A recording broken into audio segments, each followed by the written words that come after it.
What's up, everybody? Welcome into another edition of The Sit Down, a crime and mafia podcast. Hope you're all having a great day wherever you are. We are back another week, another sit down, and we got a big one for you today. We're going to talk about Whitey Bulger. A lot of people know a little bit about Whitey, maybe don't know a ton about Whitey, but this is an interesting one because I think, it's such a wild story. It's such a wild life. And it's really an embarrassment when it comes to the federal government and the things that went on during Whitey Bulger's reign as really the boss of the Winter Hill Gang, his time as a fugitive, his time as an informant. And there's really a lot of questions that I think are raised about Bulger and what exactly went on during his life. A lot to do, a lot to get to. This is a big one, and I'm excited to do it. We're kind of heading out of New York. We've been to Philly a few times. Mostly been in New York. I did Joe Messino last week. Now it's time to kind of head into the Irish mob. A lot of people have reached out and said, when are you going to do Whitey Bulger? It's a big undertaking, but today we're going to do it. Let's bring in our co-host, the great BlackJack Fletcher, our legal expert, our co-host, our consigliere. BlackJack, how you doing? Big show today. How's your week going? Everything's going great, brother. I am looking forward to this one. You called me up a couple of days ago and said, what do you think about doing Whitey Bulger? And that's that. I mean, that was just, it was exciting to hear because this dude is just a fascinating character. I mean, the stuff that he's done, as you mentioned, just not only his time involved in organized crime, but I mean, how long he was disappeared, and what he was doing and things like that. Like just a really, really fascinating guy. There's a lot of meat on this bone, man. Yeah, there really is. And it's really a bunch of different parts. It's really, obviously Whitey's early life, his kind of descent into crime, his descent into the military, then kind of things that he went through the military, and then really his life of crime. And then later in life, I got a ton of really good information about his time on the run and really how he was caught. If we remember, and this is important to discuss, outside of Osama bin Laden in the 2000s, there was no fugitive more wanted by the federal government than Whitey Bulger. Right. Now, think what you want. A lot of people venture to always say that they knew right where Whitey was. And, by the end of it, it was really just a stain and a few people just said, you know what, we're going to go and find him and make this look good. But and really then his murder, which happened just a couple of years ago. So yes. A big show. Let's get into it. Obviously, as always, really appreciate everybody. I've gotten so many kind words over the weeks here.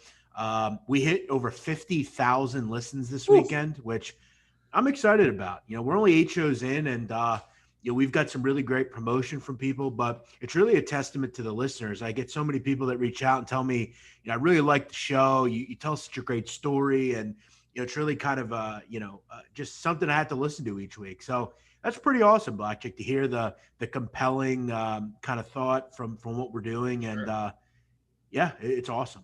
Yeah. I mean, the fans have been great. Really appreciate everyone who's kind of helped us and recommended the listens.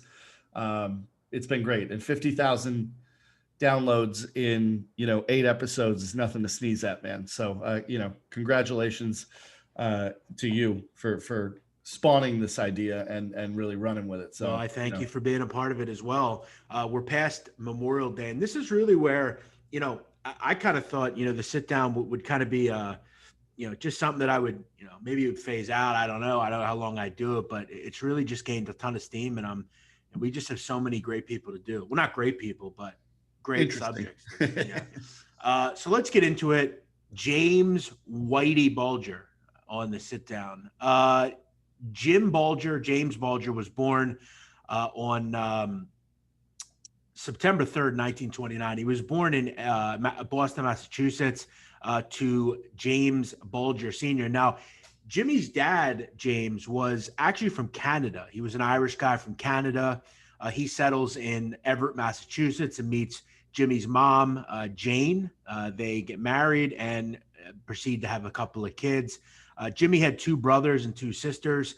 2 of his brothers actually ended up becoming normal people, one of which was his brother Bill, who actually became a very powerful individual If you know anything about Bill Bulger, he was a Senate president in Massachusetts, one of the most powerful people in the state. And that would really lend down the road to probably some favorable things that went on for Whitey Bulger.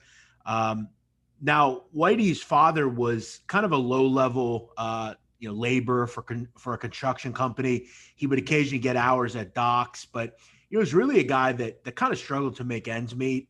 And while Whitey was a child, his dad actually lost his entire arm in an accident. And that really put them into abject poverty. They were in poverty, but by this point, Whitey's family was really struggling. They had to move to the Mary Ellen McCormick housing project, which was recently opened in South Boston.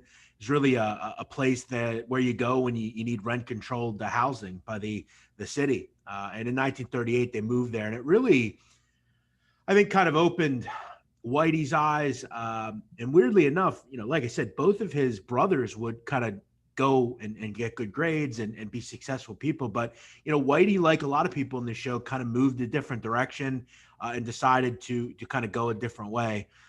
Early in his life, he was given the nickname Whitey because of his blonde hair. Now, interestingly enough, he hated the nickname and would actually shave his head so he wouldn't have that nickname, but it would stick.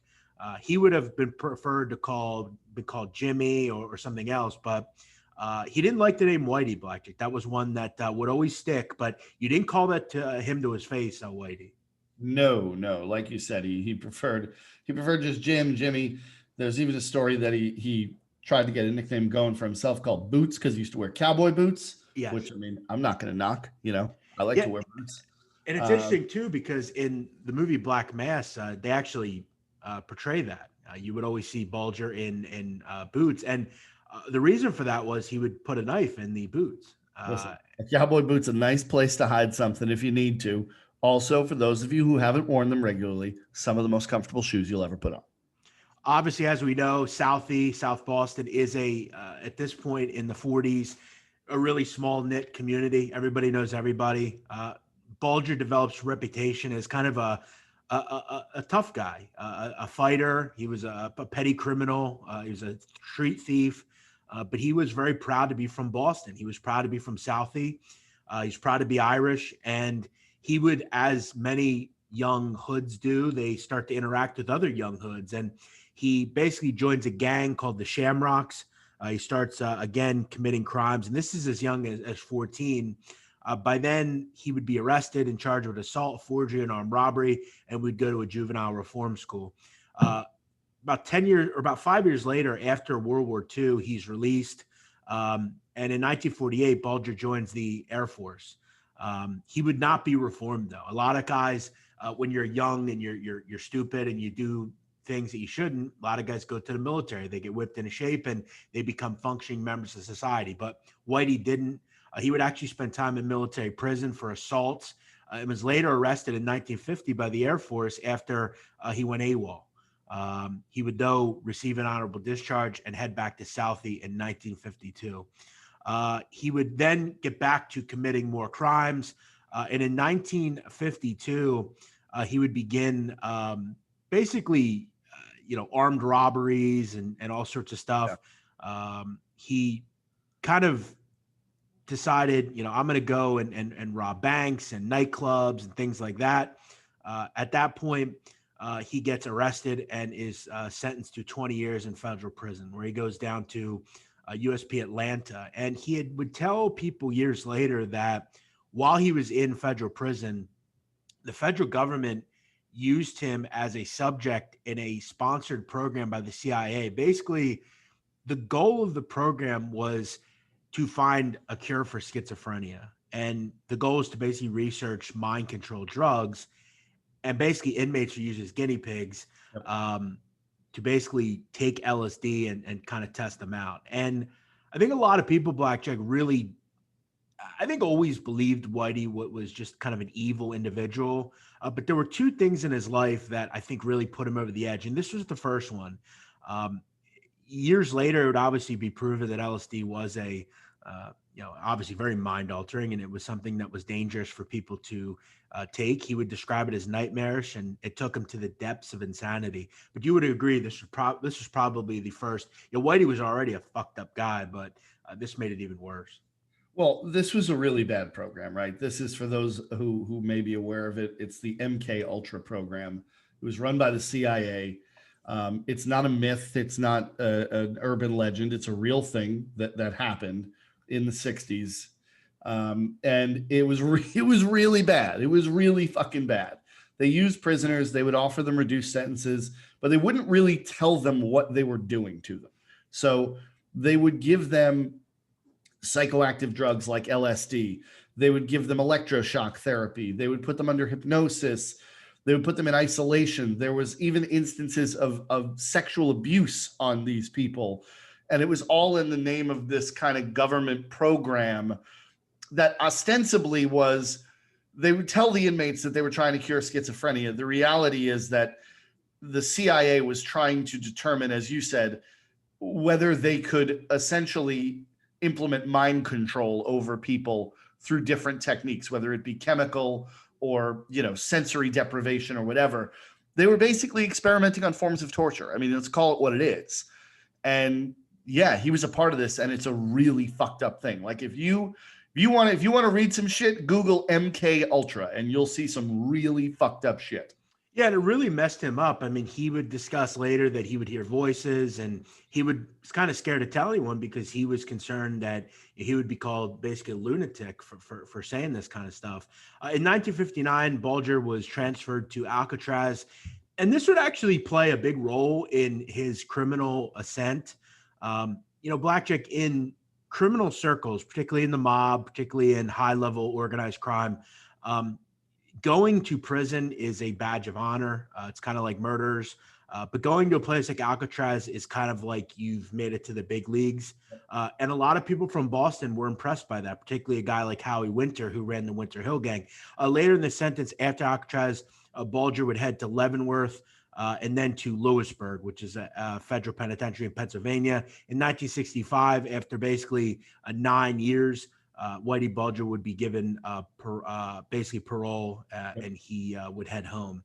Once he was released, it was pretty clear Whitey would try to get legitimate jobs. But Whitey, in growing up in a housing project, seeing his father struggle, he basically, I think, told himself, you know what, I'm done. I'm already fucked up. I hear voices. I'm nuts. I'm a criminal. And I think he basically had kind of figured that out. He becomes a bookmaker and loan shark under a guy named Donald Colleen. Donald Colleen was the head of a group in South Boston called the Colleen Gang. There were three brothers that headed a organization that basically sold drugs. They were an Irish street gang, basically. So he starts working for them and earning. At that point, they had kind of taken over the neighborhood. The Cleans were the basically organized crime in Southie. But there was a younger gang called the Mullins that were basically trying to take over control. There was a gang war that basically ensued, and Whitey would kind of have to choose sides. He decides to basically go against the Colleens and join the other side. And this is where he would commit his first murder, according to Kevin Weeks, a friend of his who he had met throughout this time. Bulger would then be proven that it was a mistaken identity thing, that it wasn't what Bulger kind of insinuated. And according to former Mullen boss Patrick Nee, McGonigal, who they said Whitey killed, ambushed and murdered a guy. And it was kind of a mistaken identity sort of thing. And again, whether you believe Patrick Nee or not, Patrick Nee is a guy that I, over the years, have tended to not believe. I think he kind of inflates kind of who he was. But there was a gang war that basically had ensued, and Whitey was kind of caught in the middle. But the good thing for Whitey was he lived close to a guy named Howie Winter. And Howie Winter was in control of the Winter Hill Gang. The Winter Hill Gang were another group in Southie that basically were a big-time organized crime syndicate. Winter lived pretty close to Whitey, and they had some kind of connections to the Patriarcha crime family, the Angiulo brothers. They were a connected group. And Whitey basically wins over the respect of Howie Winter. Howie Winter was impressed, BlackJack, that Whitey was kind of a leader. He had went to Alcatraz. I guess he kind of saw something in him, maybe almost as like a mentor type of guy. So Yeah. Whitey becomes kind of connected to Howie Winter. And Bulger is concerned. He's still with the Cleans at this point. They flee Boston because the war is just ratcheting up. They're outgunned, they're outmanned, and they arrange, from what was testified against, that they arrange a sit down with the patriarchal crime family to kind of figure this all out. A truce is created, and the group that was the Cleans basically disintegrates after most of the Cleans are murdered and taken out. So the Mullins and Winter Hill gang basically assume control of South Boston, and they are the driving force going forward. And Whitey is a top guy in the organization, BlackJack. Yeah, and it's, there's a few interesting things here, right? You had mentioned about him coming out and trying to kind of go straight, but he went through this MK Ultra program in prison. And Jeff, we've talked on these episodes a lot about like photos of guys and how terrifying they'll look, or they'll have this menacing stare.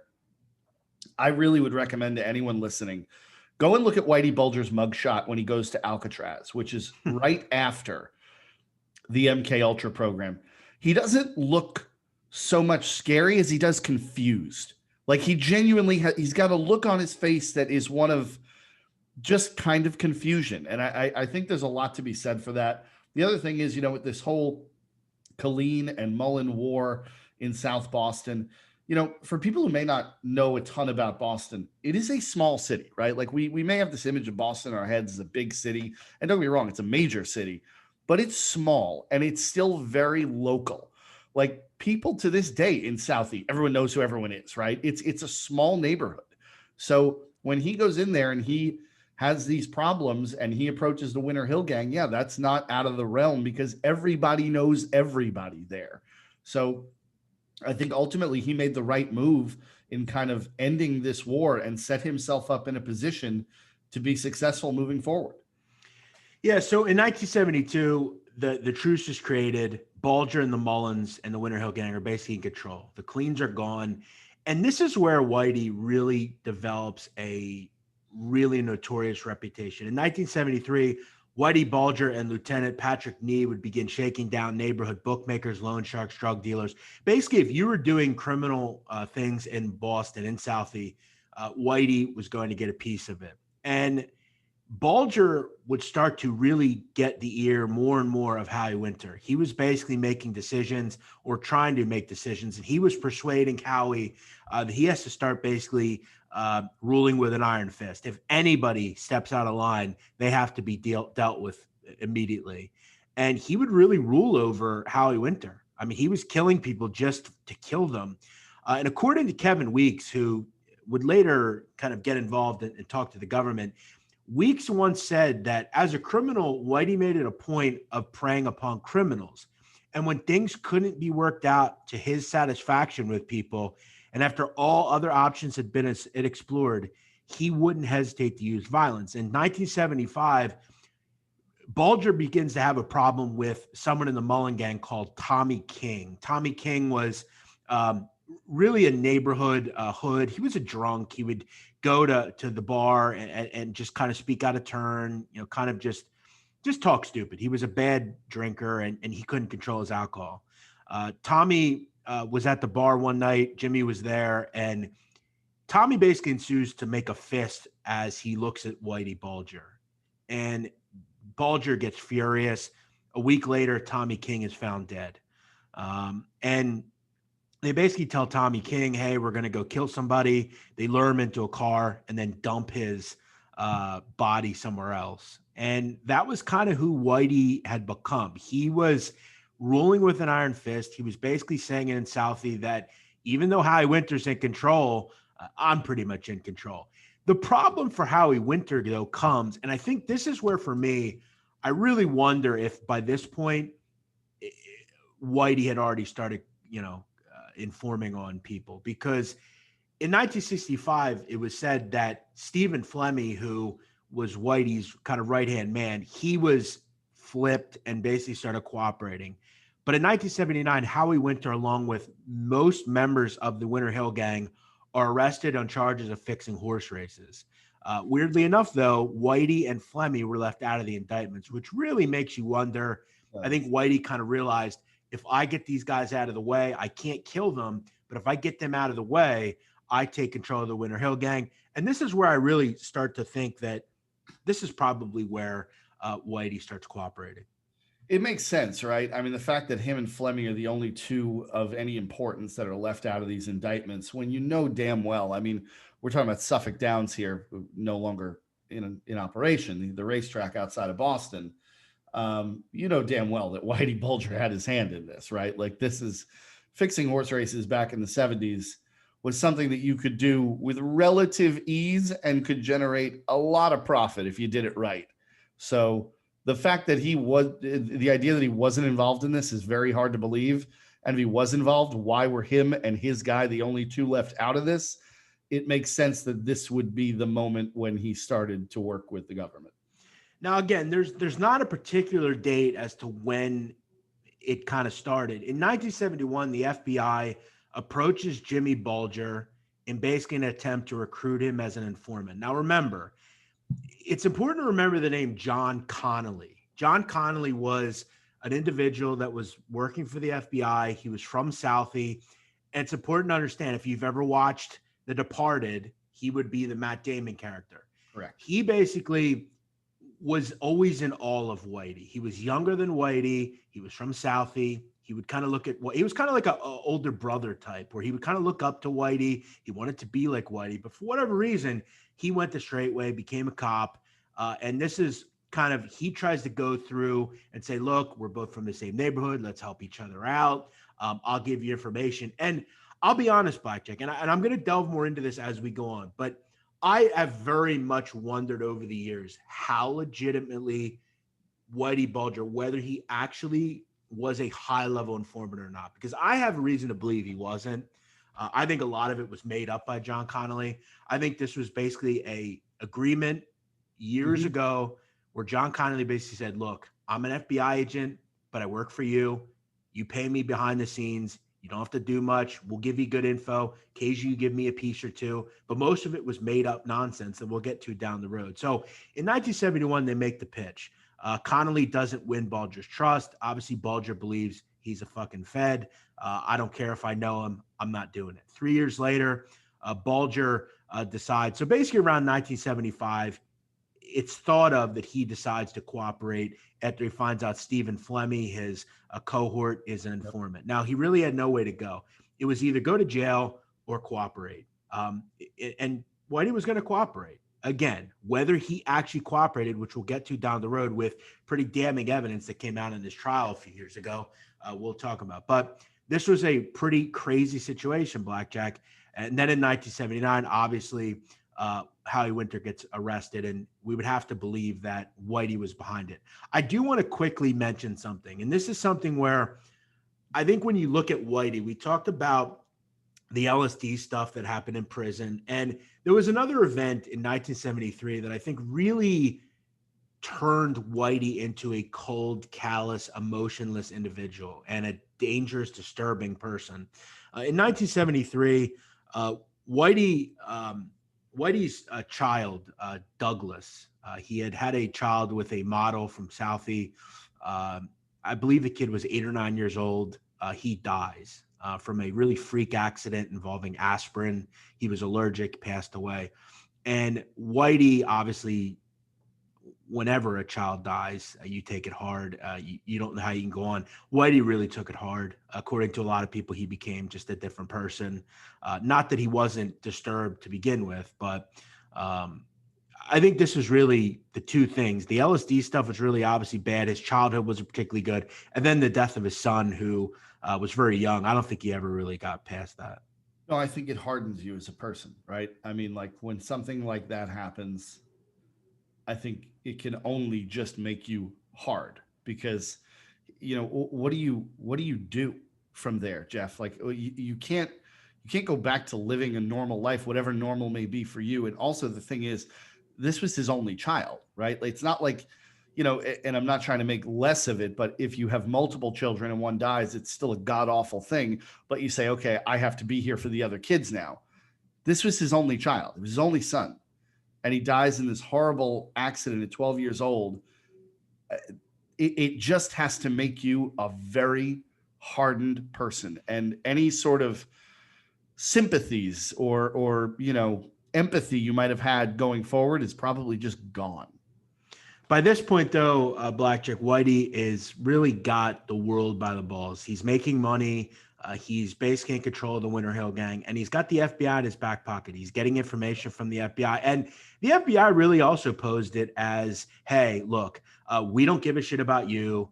We'll frame it that the Irish mob isn't a factor, and we want to go after the Mafia. Because as we know, you know, during the 60s, 70s, and 80s, the federal government, from an organized crime standpoint, only cared about Cosa Nostra.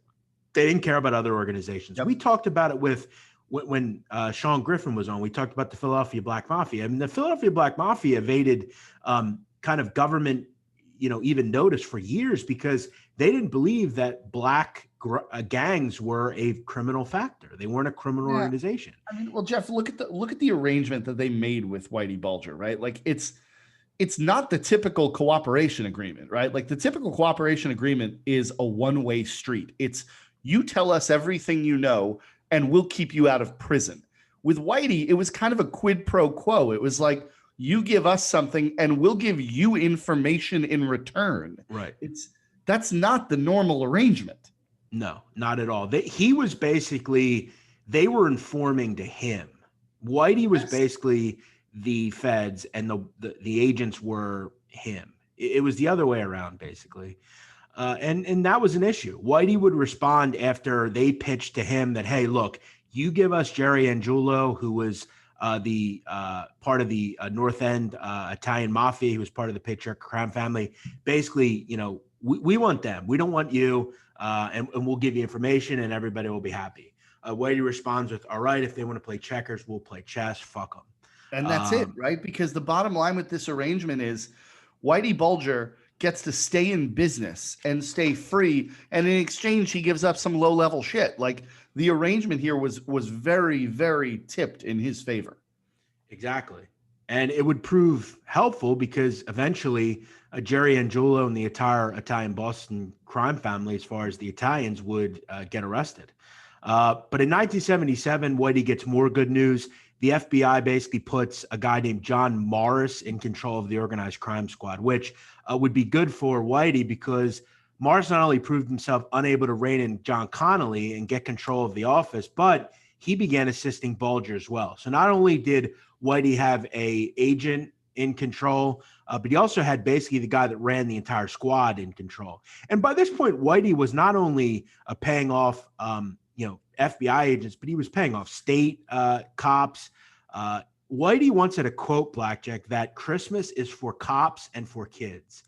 Because at Christmas, he was doling out hundreds of thousands of dollars to the cops. I love that. I love that. It's for cops and kids. Yes. And basically he knew that if he paid off the police, which at this point, it worked, they would stay away. And he basically had the world by the balls. He had this entire FBI field office in his pocket. He obviously had Connolly, but then this guy Morris comes in, and Morris is asking Whitey Bulger to buy him plane tickets for Morris's girlfriend to come and visit him at trainings in other states. Like Whitey Bulger was the agent in charge of the FBI field office in Boston. Let's just call it what it is. Yeah, and again, as all this is happening, Howie Winter's getting indicted, other people are getting indicted, and everybody's kind of skating. In the case of Bulger and Flemmi, they were skating, and people didn't seem to put two and two together. By 1978, Bulger and Stephen Flemmi took over the remnants of the Winter Hill Gang and basically used their status as rats to eliminate the competition. They would, for years down the road, supply the FBI with information. They would commit murders, though, and would basically look the other way. And down the road, the Angiulos would be jammed up, which we kind of talked about. In 1980, this is where Whitey starts really being in total control and starts committing a lot of murders. In 1980, a guy called Louis Latif was a bookmaker. He was a drug dealer. And basically, he was starting to mouth off about Whitey Bulger. Now, again, Louis Latif was a Lebanese guy. He was a little guy. I mean, he was small. He had a mustache. Kind of, if you ever seen Shad Khan, the owner of the Jaguars, looked That's a lot like him. He was a loudmouth. He would kind of remind you of Maury in Goodfellas. He was never shut up. That's it. You always knew he was there. He started stealing money from the bookmaking operation that he was running, and he would use the money to sell cocaine. And not only did he refuse to pay Bulger, but he started killing people. He started being a loudmouth idiot. And he basically started to bother Whitey. Bulger then decides, you know what? I'm not going to sanction you killing people. I'm not going to sanction you doing anything. In fact, I'm going to kill you. And in one conversation, Whitey would reply that Latif stepped over the line. You're no longer just a bookmaker. Latif would respond that they were friends and that Bulger, really didn't have anything to worry about. He was good. And Bulger would respond, we're not friends anymore, Louis. At that time, Weeks was about to get married. Kevin Weeks was about to get married. And shortly before their wedding, Bulger informed Weeks that Latif would not be attending the reception. Don't worry about him, Bulger responded. He probably won't get to show up. Now, again, Louis Latif was a big-time moneymaker, but he was a greedy fuck, and he had to go. He would be dumped in South Boston weeks later and been stabbed with an ice pick and shot. And Bulger would respond later that he was color coordinated. He was wearing green underwear and was in a green garbage bag. So you've got to appreciate a good sense of humor. Yeah, Jimmy was a cold, callous guy, but he'd always want to enjoy himself and have some fun. According to Kevin Weeks as well, Jimmy told me that Lewis's last words were a lie. Apparently, Lewis had insisted that he had come by himself and he had been nowhere, that nobody had driven him over. It was hard to figure out why Louis lied to Jimmy that night. If he told Jimmy that someone had driven him, he might have been given a pass, but it wouldn't have lasted long. Jimmy had no intention of letting Lewis run wild. So, Jimmy was really just kind of a lunatic at this point. It's one of those things. It's like when you're dealing with people in this line of work, lying is generally a bad strategy, because if you're Whitey Bulger, you're sitting there and you're thinking, I can't think of a reason big enough to lie and small enough not to matter, right? So you're going to lie to me. It seals the decision in his mind. Exactly. Now, in the early 80s, Bulger obviously was involved with drug trafficking. He was involved with bookmaking, extortion, really potpourri of organized crimes. But in the 80s, very early 80s, he became involved with a sport called high lie. Yes. Which is a Florida thing. I know you probably know a little bit about it. From what I understand, it's a lot like, I think, cricket, possibly. I don't know much about it. No, it's a weird game. You can bet on it. It's these guys throwing a pelota. Well, I think it's a pelota. Maybe it's not a pelota. I forget what they call it. They're throwing this thing around. It's almost like a lacrosse ball that they throw around at like over 100 miles an hour. It's pretty wild to watch. Highlight was real big in the 70s and early 80s. Nowadays, it only exists in Miami and Fort Pierce, and they're both dumps. But if you're ever in Fort Pierce on Orange Avenue and looking for a good time, go bet on some highlight. Yeah, and as we know with highlight, as we know with any sport, there is availability for bookmaking on it. But basically, Whitey and the Winter Hill Gang were committing a scheme involving embezzlement. This guy who ran highlight, Roger Wheeler, he was a businessman. He worked for Telex. He was a rich guy, businessman. He basically uncovers this. And Whitey Bulger decides that, because they're making a ton of money. It was, according to them, they were making $10,000 a week from parking at World Highlight, but that was, again, down the road, never proven. But they basically decide that Roger Wheeler has to go. He's getting in the way of this embezzlement scheme. And in 1981, he's in Tulsa, Oklahoma. That's where he was from. They go down there and they basically kill Roger Wheeler in a parking lot of a country club, basically in the middle of the day. In 1982, a South Boston cocaine dealer named Edward Halloran approached the FBI and stated that he had witnessed Bulger and Stephen Fleming murder Louis Lateef, and that he also had information that they had killed Roger Wheeler. John Connolly would report that Halloran was shopping this information to the FBI for a chance to basically be rid of charges that he had gained as a drug dealer. But the problem that Brian Halloran had was the FBI was fucking dirty in the Boston office. John Connolly, John Morris, all these guys were shitbags. They weren't going to protect Brian Halloran. Now, BlackJack, as you know, when a witness becomes a witness, he wants to inform, what do you do with him? You put him in the fucking witness protection program, don't you? You stash him. Problem was, they had no interest in stashing him. They were not going to let Brian Halloran fuck this up. They weren't going to let him uncover and kind of out Bulger. They had basically told Whitey that you're going to be good. Nothing's going to happen to you. No one's going to come after you. And we'll kind of allow you to do your business. You can kill people. It doesn't matter. This is what was really going on in the FBI. Yeah. On May 11th, 1982, Whitey Bulger, Stephen Fleming, and Kevin Weeks were tipped off that Brian Halloran had returned to Southie. They basically figured out that he is at a bar in Southie and that he is going to get a ride home with a friend of his called Michael Donahue, and they head home. As Donahue and Halloran drive out of the parking lot, Weeks signals to Bulger, basically stating that the balloon is over the air. Now, Halloran's name was Balloonhead. That was his nickname. So over a microphone, they basically mention that he's moving. Bulger meets up with him and murders not only Halloran, but he also kills Michael Donahue, who was shot in the head and killed instantly. Now, keep in mind, Michael Donahue was not a mobster. Okay, he was just a citizen who knew Halloran from Dorchester, and was really kind of an innocent individual caught in the web. He would identify Halloran would identify his attacker as a guy called Jimmy Flynn, who was a Winter Hill associate.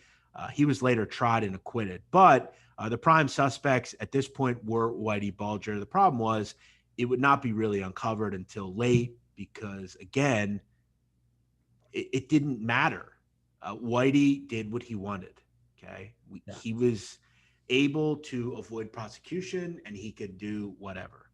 Throughout the 80s, Bulger, Fleming, and Weeks continued to operate rackets throughout Massachusetts involving everything: truck hijacking, bookmaking, loan sharking, murder, extortion, arms trafficking, really everything. And no one, as far as state or federal agencies, could basically build any sort of case.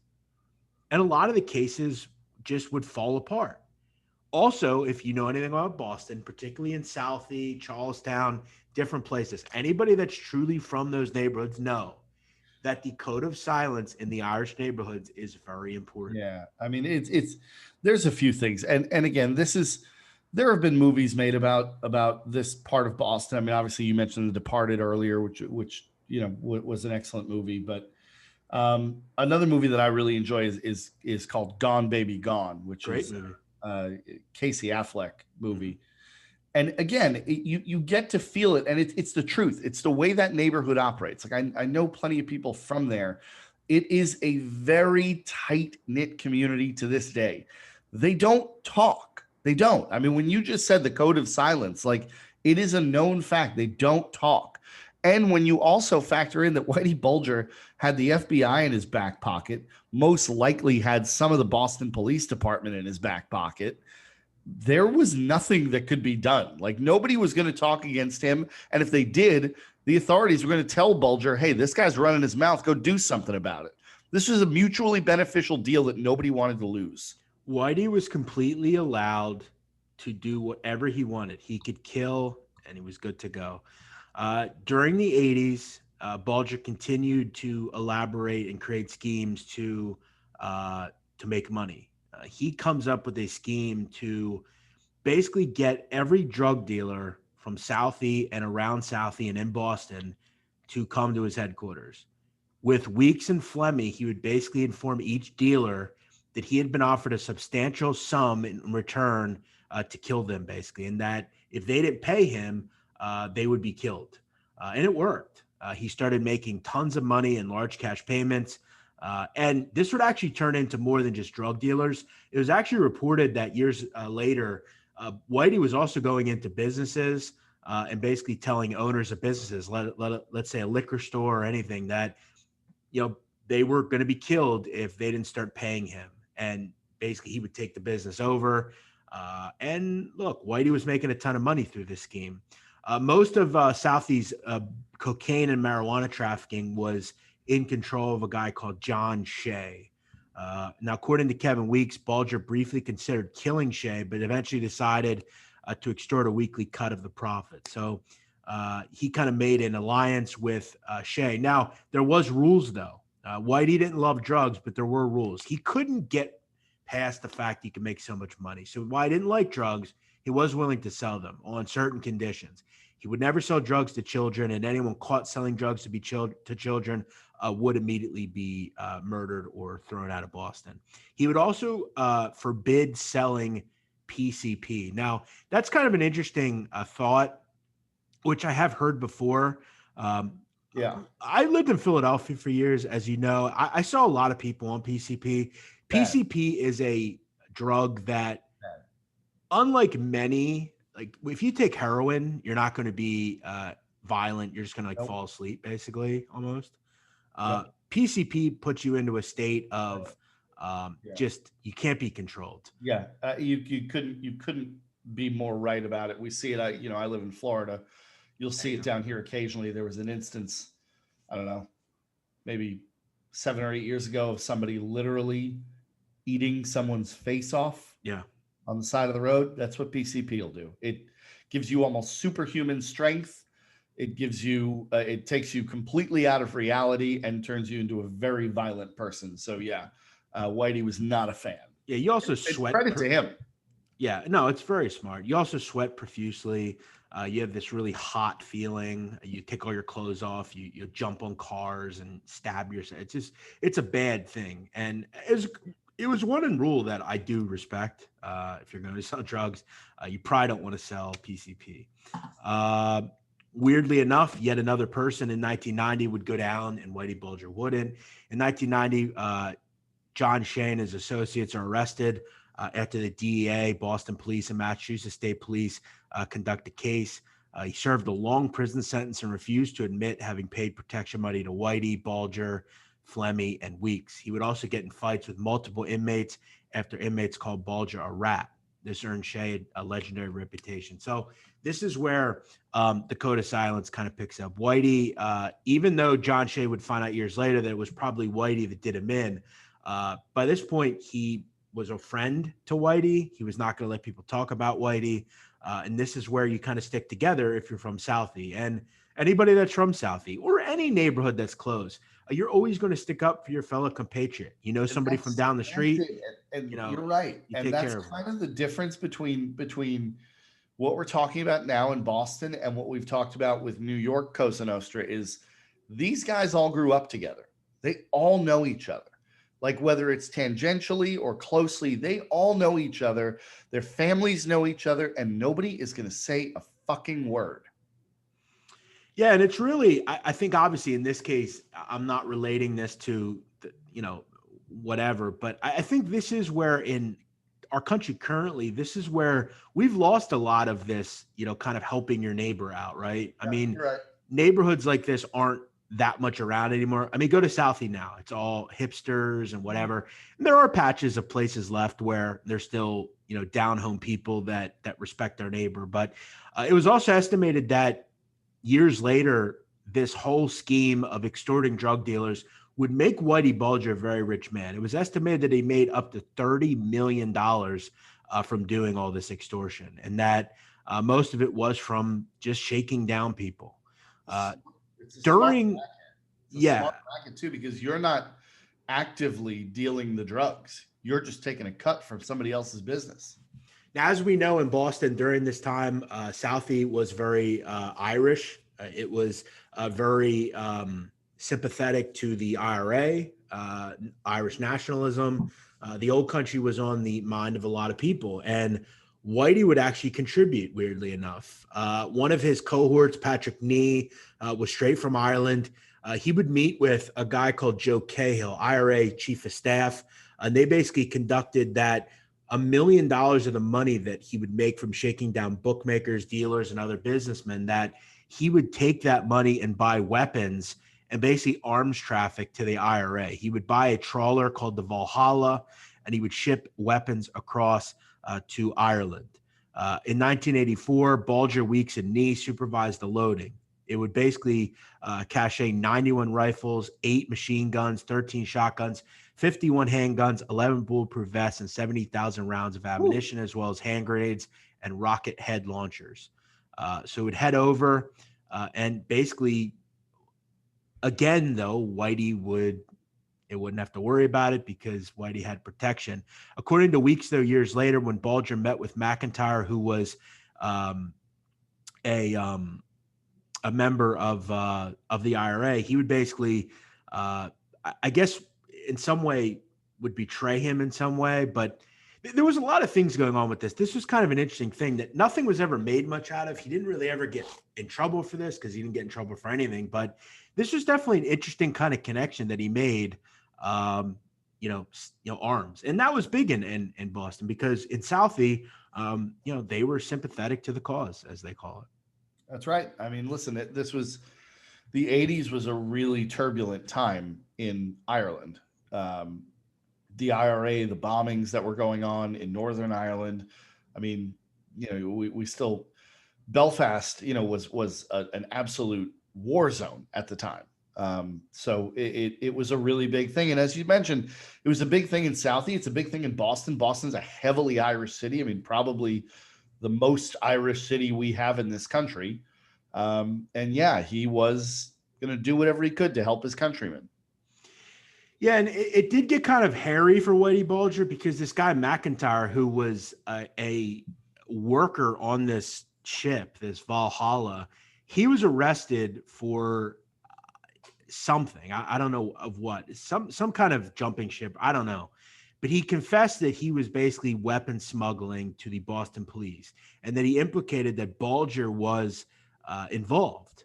But an FBI agent called Roger Kennedy insisted that John Connolly overheard him talking about someone on the Valhalla cooperating. Connolly confirmed Bulger's suspicions of McIntyre and basically told him about it. According to Kevin Weeks, Bulger met with John McIntyre at a South Boston home. He hoped to avoid murdering him and offered to send him to South America with money and understand that he would never contact his family or friends again. After interrogating John McIntyre over several hours, Bulger decided that he couldn't handle it, and they killed John McIntyre and buried him in the basement of the home. So, this would get difficult, and he almost got kind of caught up, but as Whitey was able to do, he was able to skate out of it because of his connections and his, FBI handlers, and, again, murdered someone with basically the FBI knowing about it. John Connolly knew about all this murder and stuff. It's not like he assumed that Whitey would just like give him a nice dinner and a party and everybody would be fine. John Connolly was a piece of shit. He's arguably the biggest and most corrupt individual in the history of the FBI. I mean, you can make that case, right? I mean, you can make the case. I think we probably have had worse in the FBI in terms of treason with other countries. But sure. Maybe like Robert Hansen or something. But yes. John Connolly was, as far as agents are concerned, he's pretty high up. Incredibly corrupt. I mean, he sanctioned all of this stuff. That's why, you and I have talked on this show about our philosophy on so-called rats and how little we think of them. I don't think of Whitey Bulger as a rat. I think Whitey Bulger took advantage of a situation that was presented to him and really gave them very little in response. Yeah, which we're definitely going to get into in depth at the end here and kind of what I think about the whole situation, what I actually have uncovered and read from the 302s and things of that nature. In 1991, Bulger gets a big break. Him, Kevin Weeks, and along with two associates, Patrick and Michael Linsky, they basically come into possession of a winning Massachusetts lottery ticket. And they thought they had a score, $14 million. Yeah. But it was actually later proved that Bulger basically found the actual winner of the ticket basically shook them down and said, if you don't give us this ticket, we're going to kill you. And they took the ticket. Well, the ticket was bought in a store that Bulger owned, so right. He basically was behind it. It's pretty clear.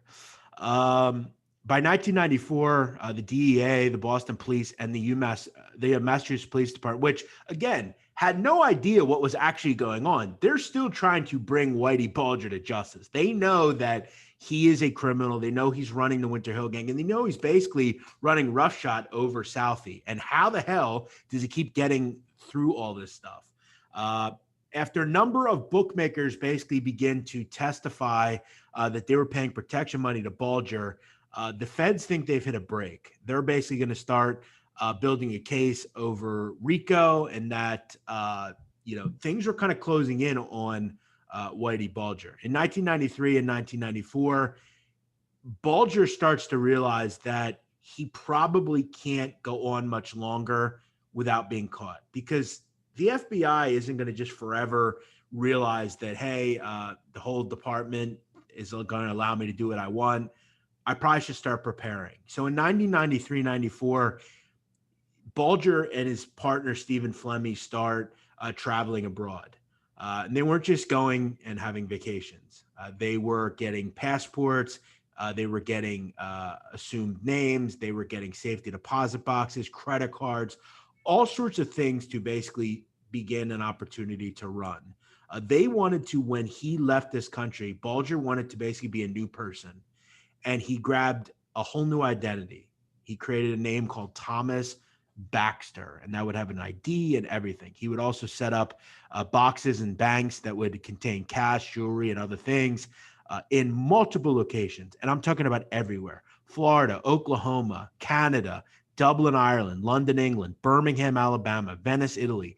Everywhere he could go abroad, he decided to go. Weirdly enough, BlackJack, though, a lot of these places were not abroad, which I find interesting. Or I would imagine, like, why not go to a country that has no, no extradition. The problem is that your choices there, Jeff, are basically mainland China, Venezuela, Cuba. Iraq. I mean, they're not the most choice destinations. Like, they're generally destinations that, I mean, I guess Venezuela is probably your best choice, because with the money that Bulger had, he probably could have lived like a king. But you're also going to be looking over your shoulder every day of the rest of your life, because, you've got cartels down there.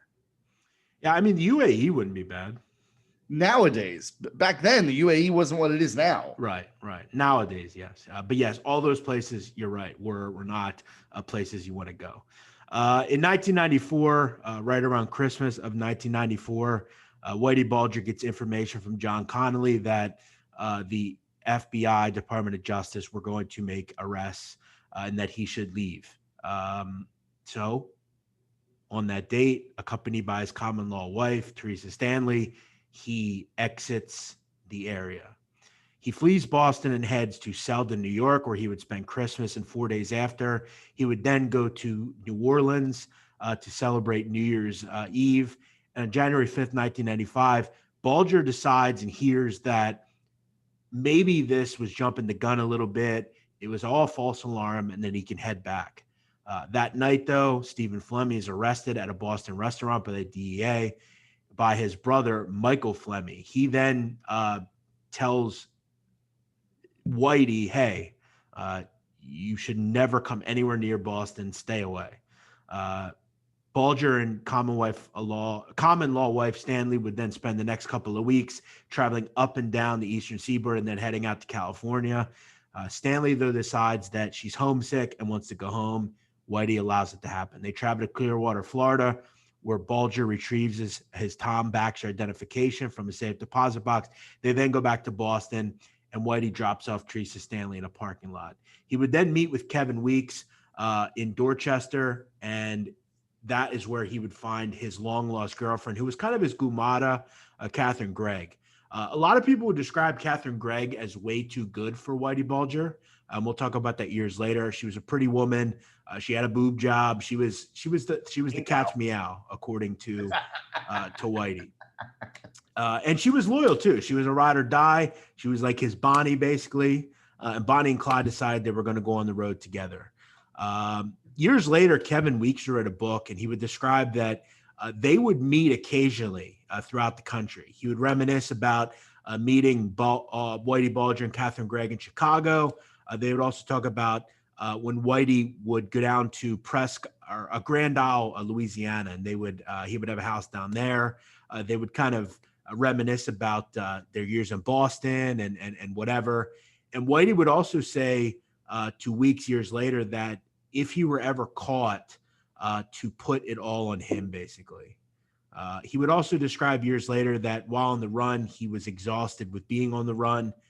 But he would also say that every day out is another day I beat the government. Every good meal is a meal they can't take away from me. Amen. And Amen. You got to, in a way, look at Whitey Bulger and say he hated the government. He had a couple of guys that he used. And this is before we get to the end. I want to talk about his cooperation. According to what he says, he never cooperated with the government. He said he was never an informant. And if you actually read into the 302s that Whitey Bulger, according to the government, provided, 302s are basically, as you know, BlackJack, you can kind of talk about this. Anytime you meet with an informant, a 302 is created, and it's basically the documentation of you meeting, what was said, and it's written off by, basically. It's essentially a witness statement, right? So it's the documented report of a witness that is giving you information. And you know, I just go back to what we talked about earlier. I think Whitey Bulger gave them pennies in exchange for dollars. Yeah. And if you read into the 302s, any good informant, I guess in a high level case, so take Greg Scarpa, for instance, in New York. Yep. It was revealed in the trial years later, the defense for Whitey Bulger basically was trying to prove that the government's case that he was an informant was bullshit, that it never happened. He didn't cooperate at all. He basically used them. They didn't use him.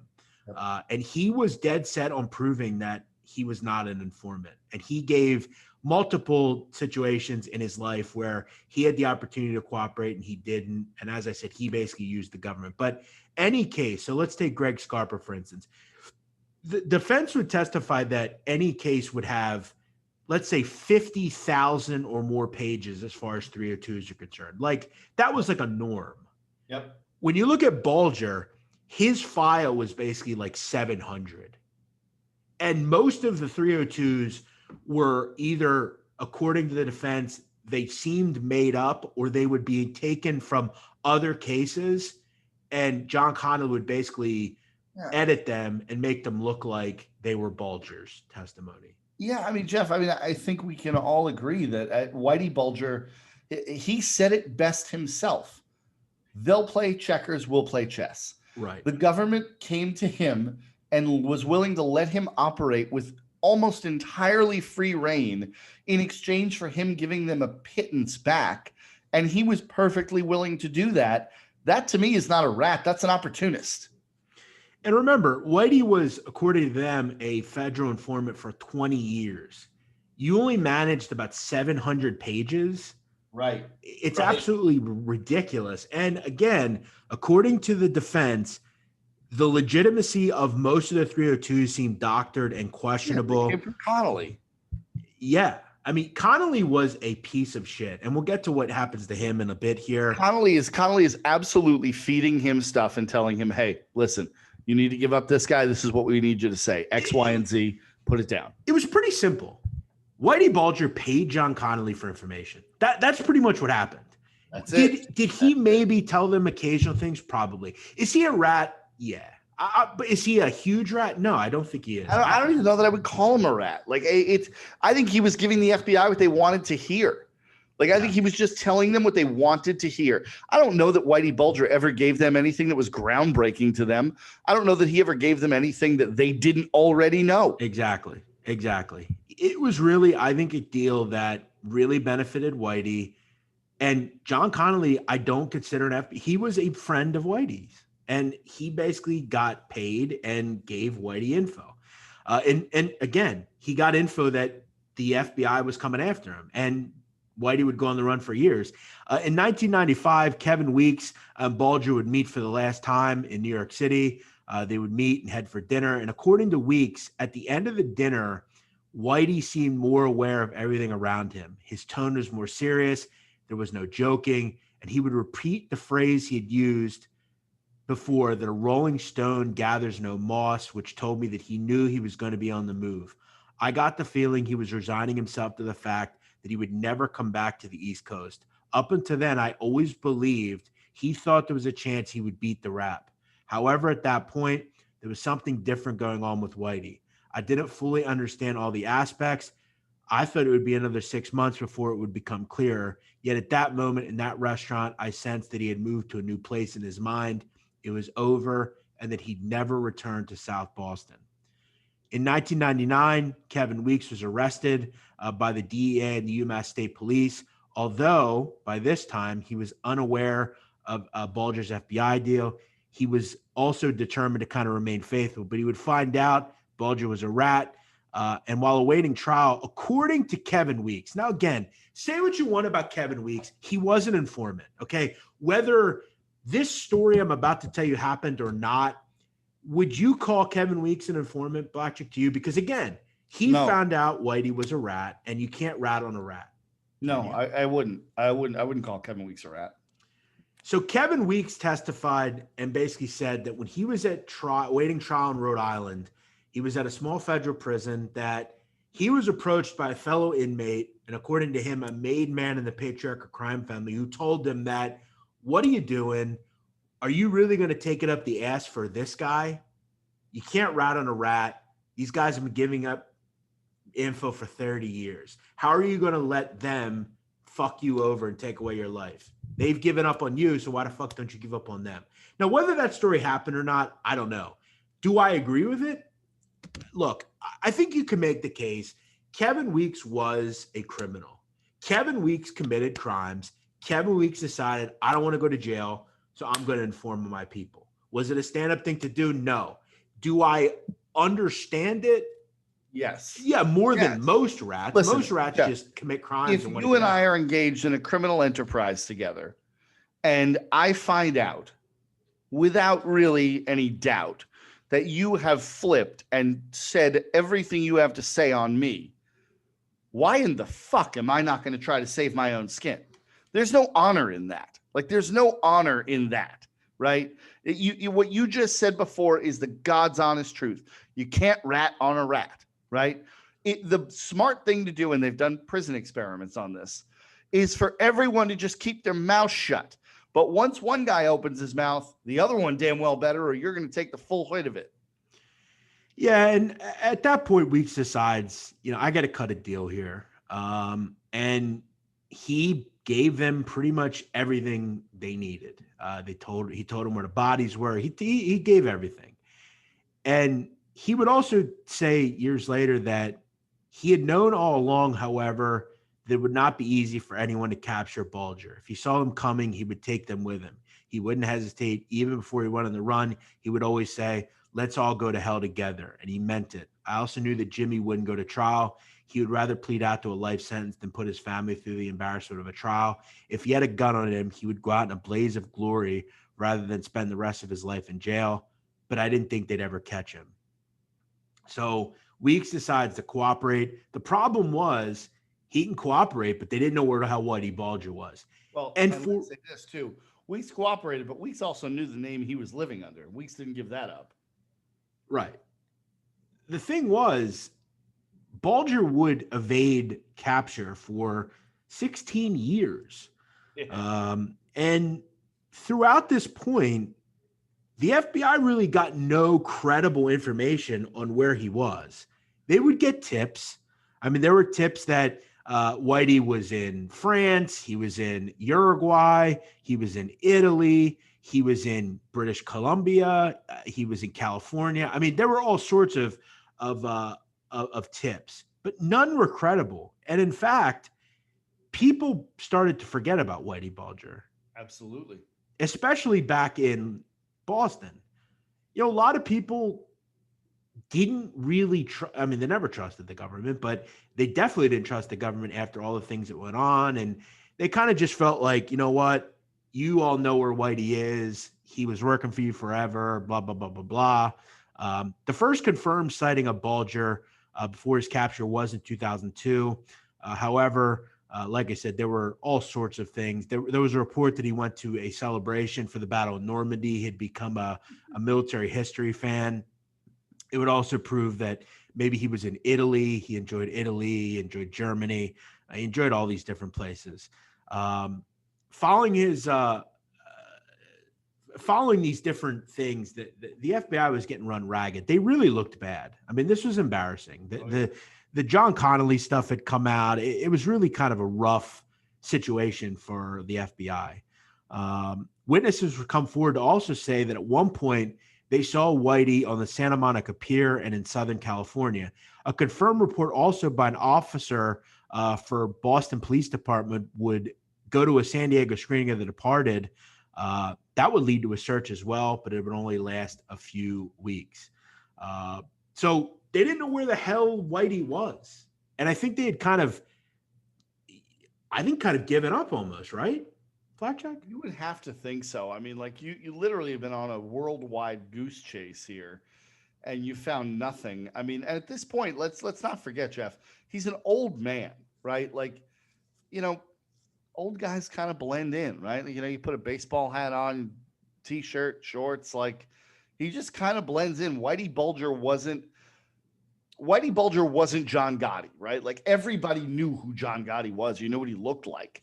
Whitey Bulger was just kind of an average looking guy. I kind of compare it to like Ted Bundy in a lot of ways. Like Ted Bundy got away with stuff for so long because he was literally the definition of an average looking American guy. I think that helped Whitey Bulger. And that was the problem. One of the main issues on why Whitey evaded capture for so many years was the FBI really had very few credible photos of him or Catherine Gregg. Because think about it, the last time he was arrested, the last time they had a photo of him was in the early 60s, right? When he was booked into the prison in Pennsylvania. Lewisburg, right? Other than that, they don't have an official photograph of him. Maybe they had surveillance, but probably not because Connolly was running the whole show. So, I mean, they really had no idea what he looked like. Yeah, and according to FBI agent Scott Bacon, he would also say that you basically have someone here who is far more sophisticated than some 18-year-old who killed someone in a drive-by. To be a successful fugitive, you have to cut all contacts from your personal life. He had the means and kept a low profile. And remember, Whitey had been planning this for years. And this is where it all kind of comes together. They had found credible information that Whitey Bulger and Catherine Gregg were very plain people. Okay. They didn't overdress.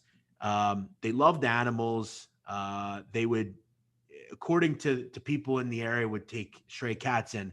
And they got some tips that Whitey was at a apartment complex in Santa Monica. Now, for anyone who doesn't know, Santa Monica, good place for retirees. It's close to the beach. It's very nice. A lot of, old actors will live there or something like that. Yep. The FBI gets a tip from a woman that was an old model. She was an actress, an old model from Iceland, and she lived in the neighborhood. She was Miss Iceland in 1974, really an old pinup woman. Yes, as they say. They get a tip. You want to try and say that name? No, I'm not. We'll just call her. We'll call her Anna. Anna Bjornsdotter. Right. Good call. They get a tip after Anna sees a FBI post on TV. So basically, during the 90s and 2000s, during like daytime TV, they would run these most wanted ads. And the FBI found out that Catherine Gregg got a boob job years before. And they got in contact with the plastic surgeon that did the boob job and basically said, hey, look, we have files. We even have pictures. Here's a credible photo of Catherine Gregg. And that was the that was the big thing. That was all right, here we go. We finally have a credible photo. So they then take it to America's Most Wanted and they run ads, up to 15 ads on daytime TV. And they would focus on Greg being an animal lover who would love going to the beauty salon. And this Anna woman recognizes Catherine Gregg. She then contacts the FBI. They start putting things together. They set up surveillance, and they basically find out through neighbors. They go to the super of the building, basically say to him, "Look, what do you know about people in 303?" They were a couple called Charlie and Carol Gasco. That was their name. They loved animals, and they would take in a stray cat, according to a neighbor. They were very modest people. They didn't overdress. They never left the apartment. They would do all their meals at home. And the male in the apartment would be described as a grumpy guy. He always had a hat and glasses on. And according to a neighbor, BlackJack, Catherine Gregg, they always assumed, why was she with that old man? She was like a bubbly woman. She definitely didn't seem like she should be with him. But the FBI had to come up with an idea to get Bulger out of the apartment, basically. By this point, he had developed dementia. It probably wasn't the smartest thing to just run into the apartment because there was credible information that he might have wanted to go out in a blaze of glory and really hurt people. So they come up with an idea. They go to the super of the building and say, "Hey, look, do they have a storage locker?" The guy responds with basically yes.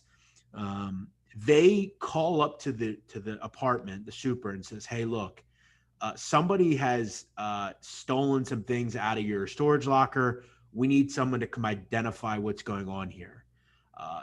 Carol Gasco, or Catherine Gregg, basically says, "Hey, look, my husband will be right down." At that point, here comes Whitey walking down the steps. FBI says, "Put your fucking hands up." He puts his hands up.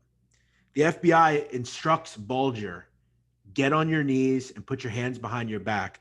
Bulger responds with, "Go fuck yourself. Identify who you are." And at that point, he's taken into custody. Weirdly enough as well, during the arrest, a neighbor is coming out of the laundry room in the parking garage and walks up to the agent and says, "Hey, look, this man has dementia." And the agent responds and basically says to himself, "Oh my God, I hope I just didn't arrest some random old guy who thinks he's Whitey Bulger." Bulger basically responds and says, "She's fucking nuts. I'm Whitey Bulger. I'll cop to everything. I'm who I say I am." And according to Whitey, he was obsessed with not being caught, but he had felt that maybe he had lost a step because 20 years ago, he'd never went down to that storage locker. His girlfriend, he also tries to get his girlfriend out of it. He basically says he'll cooperate and basically agree that he committed every crime if they would spare Catherine Gregg. According to people, he loved Catherine Gregg. She was the love of his life. He didn't want to see her go down for anything. And he decided, I'll play ball. Agents would find more than $800,000 in cash, over 30 guns, and multiple fake IDs in the apartment. They would also find an ungodly amount of cleaning supplies. No one really knows why. They also found tons of different socks and other 99-cent store items. And Sock guy. yeah, and Bulger would they would ask him about why they found socks basically being stretched over bottles, like different bottles. And they asked him about it. Like, what is that? Is that like a Molotov cocktail or what is that? And he would basically say that he would buy these socks, tons of socks, and they were too big for his feet. So he would stretch them out, or too small for his feet. He would stretch them out. And they basically said, "Why are you still shopping at the 99-cent store?" And he responded with, "I had to make the money last." It's not like he could go out and make more money, right? He only had so much money. By this point, Whitey has is extradited back to Boston, and he begins talking to authorities. He would say that his days as a fugitive, he often went back and forth across the border to buy medicine for a heart disease, and also would say that he would hope to commit to everything so that Catherine Gregg wouldn't have to be involved in anything. And in 2011, Kevin Weeks would also express surprise at Bulger's decision to cooperate after his arrest. Weeks would say, "I don't understand. He's not the same as I remember him. I can't believe he's so chatty. I don't know what he's doing." Weeks would also add that he is not afraid of Bulger and that residents of Boston should not be either. "I don't think he's Pablo Escobar. We can either just walk out of a prison cell and come to South Boston. No one is worried about him." Catherine Gregg would also be charged. She would be charged with basically harboring a fugitive and identity theft and other sorts of things. And she would actually be charged and sentenced. She would actually be destroyed by the judge. She would get 8 years, which was a pretty heavy sentence, frankly. And she would go to FCI Wasaka, and she would be released in 2020. She's actually still alive. She lives in Southie with her twin sister. So Catherine Gregg is still alive. BlackJack. You want to talk about Catherine Gregg? I'll say this. She was an attractive woman when she was younger, but this woman was the definition, you said it earlier, of a ride or die, man. To be able to go on the run for decades with someone at just the drop of a hat, right? Like Weeks brought this girl to Whitey and she's like, "Yep, let's go." And to go and just start a new life. I mean, that's a woman you hold on to. Yeah. And again, they had a love for each other. He was willing to kind of take it all for, take all the stuff for her. And she, played ball and ended up serving plenty of time. According to, as Whitey is in detention, according to an excerpt, Whitey didn't make many friends. He only had one friend in prison. He would move around and would await trial, basically. He would go to USB Coleman as well. He would go to all sorts of different prisons. On June 12, 2013, his trial would begin, and he would plead not guilty. They would also say that, according to the counts, he had 32 counts of racketeering and firearms possession, which also would include that he was complicit in 19 murders. The trial would last 2 months and would have up to 70 witnesses.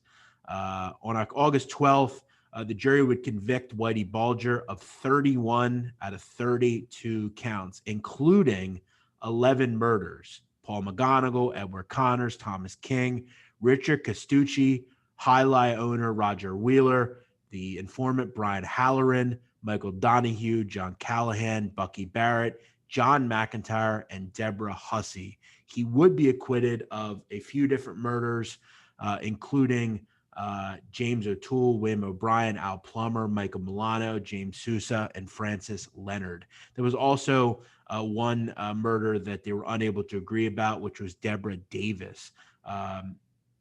He would be found liable for her death in a civil suit, though. On November 2013, Bulger was sentenced to 2 terms of life imprisonment plus 5 years, and that his sentence was necessary given his unfathomable crimes, some of which inflicted agonizing suffering on his victims. He was also ordered to forfeit $25 million and pay $19.5 million in restitution. Prosecutors in Florida and Oklahoma would also contend to sentence him under crimes in those states, and he would be indicted for other murders in other states. In 2014, Whitey Bulger would enter Coleman Federal Prison in Florida. And in 2018, he was transferred to the FTC in Oklahoma City. And after that, the Federal Bureau of Prisons makes one of the most ridiculous decisions in the history of the Borgata. BlackJack, explain to me. Now, you know a lot about federal prison. I know a lot about, we all do. For people that have not been there, I'd say you and I both know a good amount about it. Yes. There are multiple levels of federal prisons, okay? The lowest is a camp. It's like a fucking summer camp. Correct. The highest would be an AdMax which there are only 2 in America. Correct. And you're sentenced and you're given a level of incarceration, and they decide of that through a level of points that you accrue over your life as far as crimes are concerned. So let's just say your normal drug dealer, depending on how high up he is, he'll go to either a high level or a medium. A white collar guy will go to a low or a camp. Yep. A terrorist or like a treason guy or somebody like that will go to an AdMax facility. Yep. It's all different. Yep. Now, someone that's, in his 80s generally should be at a low, a low, medical medium, center. Low, medium at most. I mean, if you think the guy could potentially be violent, you put him in medium, but certainly no higher than that. Right. Now, keep in mind, Bulger was in poor health. Now, the BOP has prisons called FMCs, which are medical center prisons. Yep, that's right. It's basically a hospital inside a prison. Buettner. Yes, Buettner. They have one in Missouri, Springfield, Devens, Massachusetts, which would probably have been the place you send him, Devens, but we're send him wherever. Bernie Madoff was down at Buettner. You send him there. Yeah. Instead, BlackJack, on October 25th, 2018, the BOP decides to send Whitey Bulger, who was in a wheelchair and in his 80s, they decide to send him to USP Hazleton, which is a high security federal prison in West Virginia. It's nicknamed Misery Mountain. It is arguably, if you rank federal prisons as far as worse in America, it would probably be top 5, probably. I think you'd probably equate it. It'd be like Colorado at Florence, Terre Haute, Marion, Hazleton, Big Sandy. Those would be the top 5. I think you've nailed the top 5. Yep. So again, sending an individual like Whitey Bulger to Hazleton is wild. I mean, it's absolutely incredible. It makes absolutely no sense to send an 89-year-old to a prison like that. He should have been, like we said, at Buettner. Buettner is generally where they send old timers. Yeah. We've talked about guys, that have gone to different facilities. We'll talk about Carmine Persico at some point. He's going to go to Buettner. This is where you go as an old man. People. You don't go to a maximum security prison because you can't handle yourself there. No. And this is how incarceration should be. The federal prison system, as far as levels are concerned, do a pretty good job. Like they put people in the right positions in the right places. You're not going to send a child molester to, Hazleton. He'll be killed in 6 hours, 2 hours probably. So on October 29, 2018, Whitey Bulger is taken to USP Hazleton. At 8:20 in the morning on October 30th, 89-year-old Whitey Bulger was found beat to death in his prison cell. He was in his wheelchair and had been beaten to death by multiple inmates with a lock and a sock. So if anyone doesn't know, you get a long sock, you put padlocks in them, and you basically beat someone to death with them, and a shiv. His eyes were gouged out and his tongue was nearly cut off.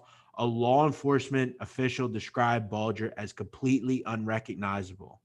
Now, again, this was the 3rd homicide at the prison in 40 days.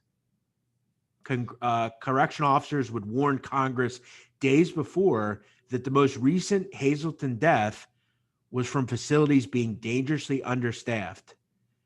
Now, according to the federal government, the main suspect in this murder is a guy called Freddie Ghias. Freddie Ghias was a Greek guy. He was part of the Springfield contingent of the Genovese crime family. He was a hitman. And for anyone that's not aware, Freddie Ghias was imprisoned for killing Big Al Bruno. Big Al Bruno was a cop of regime in Springfield, Massachusetts. Ghias was a hitman for the Genovese crime family. And Ghias was a dangerous individual. He was in for life. He had no way of going home.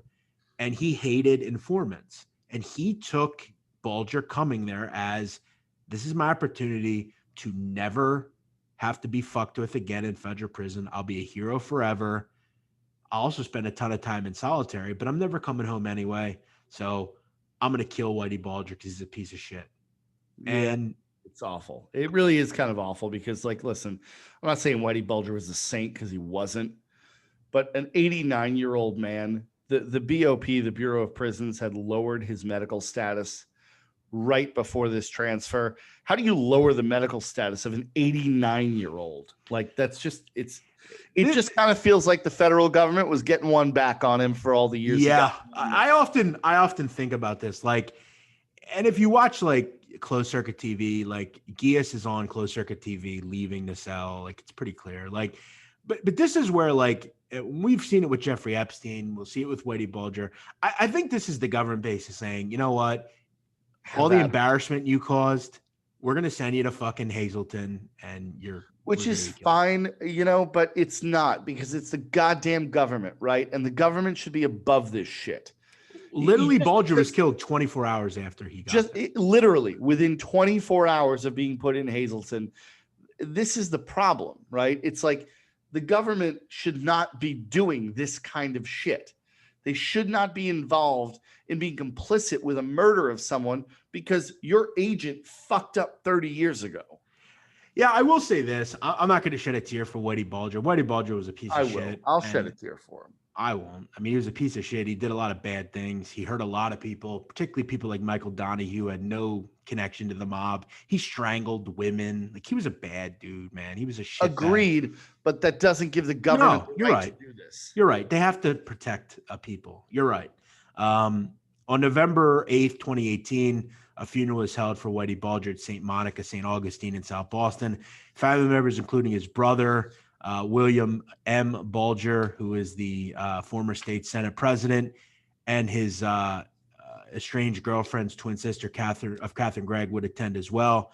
Bulger's death came as a relief to many Bostonians, especially for family members of his victims who feared retribution. He's currently buried at St. Joseph Cemetery in West Roxbury, Massachusetts, under the Bulger family headstone of his parents. In 2019, the Bulger family would file a wrongful death lawsuit against the Justice Department, alleging that Bulger's medical status should never have been lowered and that transferring to Hazleton deliberately placed him in harm's way.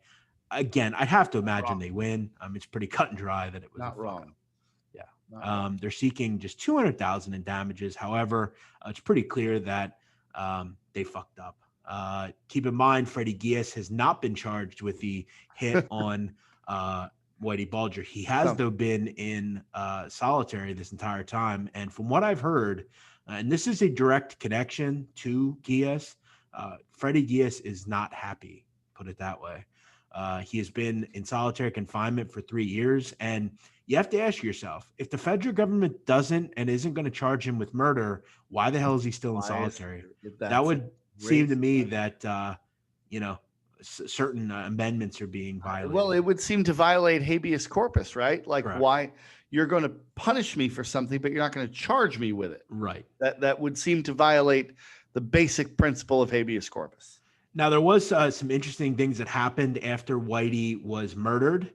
Throughout Whitey's reign as the boss of the Winter Hill Gang and the controller of the mob in Southie, Bulger would have run-ins with multiple journalists, including two guys, one called Paul Corsetti and Howie Carr. According to Kevin Weeks, in 1980, Boston Herald reporter Paul Corsetti would begin writing articles about Louis Lateef, who Bulger murdered, and other people. Bulger was basically furious about this and approached Corsetti and basically said, "Hi, I'm Jim Bulger. If you continue to write shit about me, I'm going to blow your fucking head off."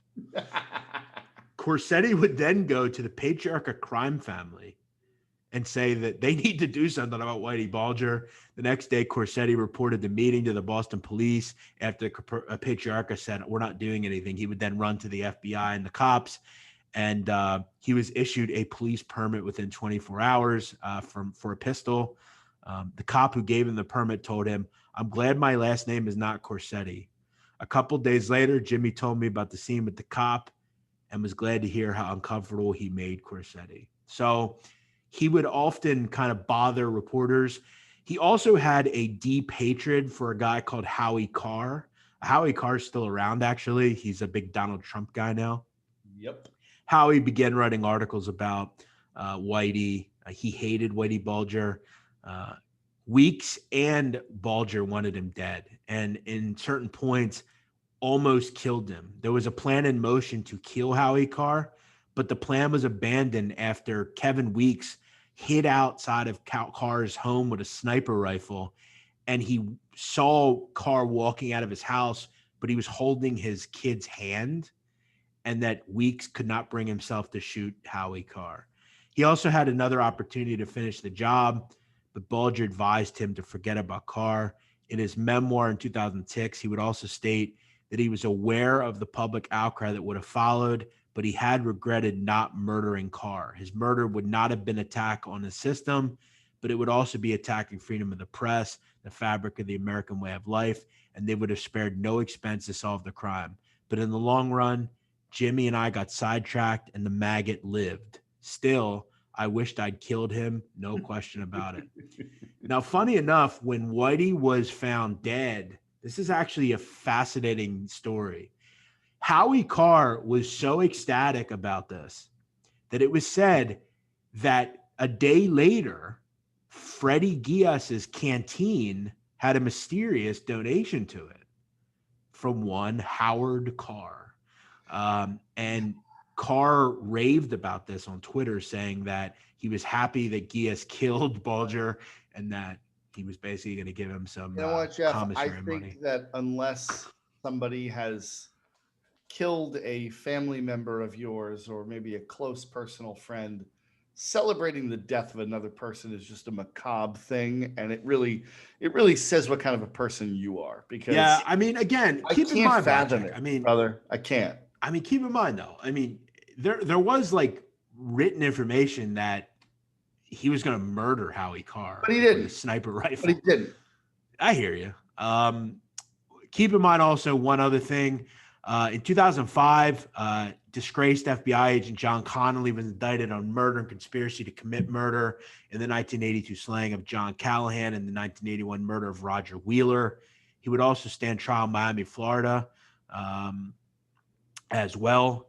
There was all sorts of stuff that came out in the trial. In 2008, a jury convicted John Connolly of second-degree murder. According to prosecutors, Connolly faced a possible sentence of 30 years to life. Sentence was postponed in 2009. And in 2009, he was sentenced to 40 years in prison, stating that John Connolly crossed over to the dark side. He would also agree that the defense's argument involving the statute of limitations in the case was noted, but their motion was past the deadline for such motion, so it never went through. He'd have to serve the sentence consecutively. The state sentence with a 10-year federal sentence. Connolly served time at FCI Butner, where probably Whitey should have been. They probably should have been commiserating together. Yep. And John Connolly was actually released from federal custody in 2011 and transferred to a Florida state prison where he would serve a 40-year sentence. Connolly would state that he had nothing to do with the Callahan murder. And when Bulger was captured, Connolly would state that his client or Connolly's lawyer would state that his client would appeal if Bulger cooperates Connolly's claim of innocence. In May 2014, John Connolly's murder conviction was overturned by the 3rd District Court of Appeals in Florida, and that he basically didn't do it, or they couldn't prove he did it. His sentence was reversed, but he would not be eligible for parole until 2021. To this day, John Connolly is a free man, according to what I know. A travesty. Yeah, it really is. It's you often have to wonder. He was granted a medical release this year, February 17th, 2021. He is somewhere in America. We don't know where he is, but he is 80 years old. And you have to probably think he's probably going to hell when he dies. Imagine talking to him. I don't know much you would say, but I'd like to talk to him. I don't think he'd like to talk to us. No. Yeah, I don't think he would talk to anybody. He's 80 years old. Maybe on his deathbed, he'll give some interesting information. But, yeah, I mean, John Connolly was a pretty big piece of shit. The shit bag. Yeah, he really was. Weirdly enough, BlackJack, he did have a weird run-in with our friend Joe Pistone. Retired FBI agent Joe Pistone would write in his book, The Ceremony, that the reign of the patriarchal family would end. And that's kind of where they met each other. They did have run-ins, him and Connolly, but they were definitely different agents. You can make the case that Joe Pistone probably did some things he shouldn't do, but Joe Pistone didn't go to the dark side like this. John Connolly is and probably will always go down as one of the most corrupt individuals in the history of the FBI. And the fact that he's on the street and won't die in prison is really disgraceful. Fuck I'm John with Connolly. you. He's right there with Robert Hansen to me. Like Hansen's probably worse because it was foreign enemies, but Yes. John Connolly abused his power to the level that we've never seen an FBI agent abuse it to, including Robert Hansen. Like John Connolly allowed all sorts of criminal activity to go on under his nose. It's unfathomable what he did. Yeah, and a lot of people died because of it. I mean, look at if we just go back to like that Balloon Head story. If John Connolly would have taken Balloon Head into custody and put him in the witness protection program, he would have survived. And Michael Donahue, who was a innocent individual, wouldn't have died. And and Michael Donahue with his kids would be old and with his wife. Again, just because John Connolly didn't pull the trigger he was in control of Whitey Bulger. He's complicit in every murder Whitey Bulger committed from the time they orchestrated this deal together. Exactly. So there you have it. Whitey Bulger, a wild tale, a lot of jumping around, but all in all, a individual that I guess we'll wrap up with this. And I'll ask you this, BlackJack. I have two questions for you. Thoughts on Whitey, and B, do you consider Whitey Bulger a rat? Because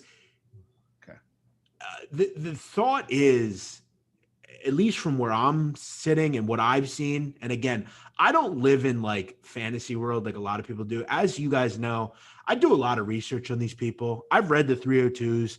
A lot of it seems doctored and bullshit. The file was very short. Did Whitey give them some info? Probably, especially regarding the Angelos, probably. And look, he is a rat, but a lot of it more or less had to do with John Connolly. So answer the questions, thoughts as we kind of wrap up Whitey Bulger, and what do you think about him? I'll start with the second question first. Do I consider him a rat? The answer is no. And the reason for that is I think Whitey Bulger was an opportunist. The FBI came to him. The government comes to him and says, we're going to let you continue to operate freely without any sort of check. And in exchange, you'll give us whatever information you choose to give us, which was very little and minimal. That to me is smart business, right? Like there is no person in the mafia, whether it's Italian, Irish, anything else, that would turn that deal down. That's a great deal, right? You're giving them pennies for dollars. So no, I don't consider him a rat. The second part about what I think about, I guess I think you should say though, we don't actually know because we don't really know how much info he gave. Look, if he gave any information to the FBI, he is a rat. I do think he is. Do I think he's a rat like people say he is? No. Jeff, my issue with it is there comes a point where doing smart business is just smart business, right? Like being a rat is turning in guys that have worked for you, that have done things for you, to save your own skin. Well, he did do that though. I mean, a lot of people went to jail because of, I think, things he said. That's true. That's true. But the point that I would make to you is they weren't generally compatriots of him. They were enemies of him. Right. I guess Whitey Bulger would give up information on people that were opposed to him. And again, I'm not in the mafia. I mean, BlackJack's not either. So I'm him, this to me is an advantageous situation. I can use the government to get rid of my competition. Sure. No, I hear you. And I'm not giving up any of my own guys. Like a rat to me is someone who gives up his own people, right? And Whitey Bulger didn't do that. So I don't consider him a rat. I think he's an opportunist. And as far as what I think about him, I think he's a legendary figure in organized crime. I think the fact that he was able to go on the run for as long as he did and do it as well as he did is a credit to him. He's obviously a a bad guy with what he did, but when you factor in the MK Ultra and the death of his son, he's a deeply, deeply troubled man. Yeah, I mean, he was able to commit crimes, terrible crimes with without impunity, basically, and was allowed to do what he wanted to do. He will be remembered as a callous dude, a disturbing dude. He ruled the underworld of Southie for a long time. No one will forget him. I think it really depends on what you define a rat as being. If you commit crimes and then you just tell on all your friends, that's a rat move. In the case of him, I think, yeah, he is a rat, but I also say that I do kind of, in a way, agree with BlackJack. Again, we're not in the mafia. We can have opinions on things like this. I think this was more, for me, the disgusting display of people in the Boston field office that allowed him to do whatever he wanted. But again, to me, this was simply a case of these are two people that knew each other from the neighborhood, and John Connolly always looked up to Whitey, and he basically took money and gave Whitey info. That's I look at it like this, Jeff. If you were running the Boston Mafia like he was, would you turn this deal down? I mean, nobody would. This is a great deal. Sure. And he evaded prosecution forever, and he was caught in his 80s. Yeah. And I always get a kick out of the FBI for celebrating that they caught Whitey Bulger, and it's like, oh, cool. You found an 80-year-old guy, as living on the Santa Monica Pier. Yeah, he basically turned his nose up at you for years, right in California. It's not like he was in Bahrain or Mozambique. Right. He was in California in Santa Monica. So look, Bulger is a fascinating dude, a wild life, definitely someone that we had to cover on the show. A long show tonight, but it had to be. There was tons of info. I hope you enjoyed the episode. Maybe you learned something. Maybe you didn't. I know we have a lot of people from the Kirk Minahan contingent. The Minifans are listening in. Minifans. Shout out to them. I know they're probably very familiar with Whitey. I'm sure I'll get one or two that'll contact me and tell me that I got something wrong. Okay. Again, I do very deep research. I try to find out as much as I can. Maybe there'll be something left out. But nobody does deeper research than you. No. The Minifans are great. Kirk is great. Listen to Kirk's podcast, The Case. Great podcast. Very good. Also listen to the Kirk Minahan show. I'll be on Trivia with Kirk this year. I'm excited for that. A lot going on. So make sure you check that out. Also, make sure you check out the show. You can find us on Twitter at The Sit Down 7. Make sure you subscribe to all the shows. Make sure you download all the shows and listen. Leave us a comment. Leave us a review. Leave us a rating. We got 5 stars only. Yes, we got more and more to do. We got Carmine Persico next week, another snake of an individual, which we'll talk about. So there you go, Whitey Bulger, or should we call him Charlie Gasco? Great name, Charlie Gasco. That's his fake name. All right. As the FBI said, we have to catch Whitey. They did, and they didn't let anyone forget it either, even after 20 years of being on the run. That's that for us. BlackJack, great show tonight. Long one, but it was a good one. We will all see you next week here on The Sit Down. As always, make sure you give us love on Twitter, share the show wherever you can. We'll see you next week on The Sit Down.